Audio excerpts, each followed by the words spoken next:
Here's the problem with the Bible. Think of riding a bike. Imagine writing a book about riding a bike.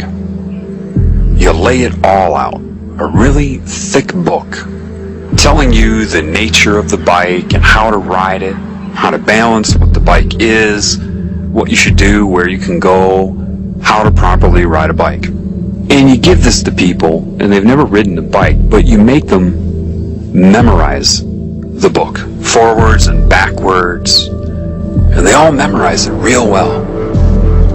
Imagine also in this book that the people who wrote it did not want you to ride a bike. Because you see evidence of the bike around, but you've never ridden one, they need to create that book to include the evidence, but tear you away from it at the same time. So, because they don't want you to ride the bike, they have to be the authors of a book on how to ride it. Does that make sense? I mean, logically, that would be the strategy, would it not?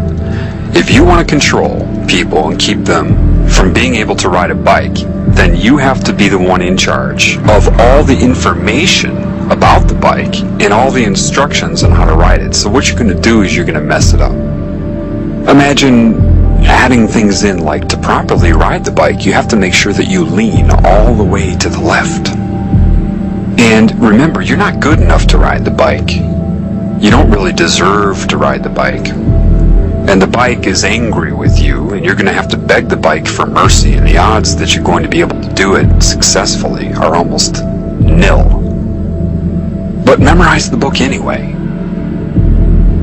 And you have all kinds of contradictions in this book. But the people can't argue with the contradictions because they've never ridden a bike. Well, this is a metaphor, of course, and I can tell you something about Christ. He was a bike rider, and he rode the bike. And he was trying to get all of you to ride the bike. Instead, they're trying to get you to ride him. How do you control people? Why did they steal the teachings of Christ? Because his truth was so pure and of an understanding they didn't have that it's very alluring. So they had to take his teachings. But imagine this. Say you have 10 statements supposedly by Christ. Okay, make the first 7 authentic and then add 3 more to corrupt it and slip in a rule here and there. Some sort of rule about society and you that he didn't say. That's how you do it. And that's what they have done. And you're not going to be able to see what is and what is not until you ride a bike. If you haven't ridden a bike, how can you read a book about riding bikes that is corrupt and be able to see the corruption? If you haven't ridden a bike, you're not going to know what is true and what is not. He was a bike rider trying to get you to ride bikes, and they're trying to get you to ride him because they know if you try to ride him, you'll never ride the bike, and they got you. Let me ask you something. Did Christ feel like he needed to wear a specific outfit in order to be credible?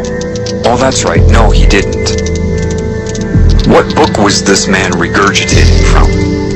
Oh, that's right. No book. He didn't need a book about riding bikes because he already knew how to do it. They're giving it a name and a procedure and a ritual called Christianity. What name did he give it? Oh, that's right. No name. You see, in the Bible they even tell you, watch out for people who give long, extended sermons for praise and their outer persona. It's right in there. But with mind control, which is what religion is, people cannot allow themselves to see the direct contradictions. The parables, you have to understand that the knowledge he had is non-translatable. In other words, if you read a book about riding a bike, you can read it all you want. You can memorize it forwards and backwards and dedicate your life to that book. Someone puts you on a bike, you're going to fall. Period. Reading a book about riding a bike is not the same as intuitively riding a bike. And they know that. They know that all too well, you see, because Satan controls religion. And it loves it. It loves that you're memorizing this book on how to ride a bike. Do you understand? That's Satan's preference. It prefers that because at the right moment, for everybody who's memorized that book about riding bikes, Satan will put you on that bike and you're going to fall in the crucial time because you've depended upon a fraudulent book about bike riding. When the irony is, you're naturally a bike rider. Parables are metaphors, okay? And they're meant to draw upon some sort of experience you've had to tune your mind to an understanding outside of descriptive words. Whatever Christ said to people when he was talking with them, if that happened, of course, would have been in the moment, catered to whoever he was speaking to. So he went on using parable after parable, metaphor after metaphor, because you can only bring people to the truth with metaphor. You can't tell them the truth with metaphor. So he'll try it again. It's like this and this. It's like this and this and this. To try to tune the mind to an experience that would be close, because you know what it's like to ride a bike, so you try to draw upon something they might have done that would assist them, that the rules and regulations of control are keeping them from knowing. You work with what you got. That's what metaphors are. An attempt to work with what you've got, with understandings that you know exist in the people that you're trying to bring to a different understanding. Does that make sense?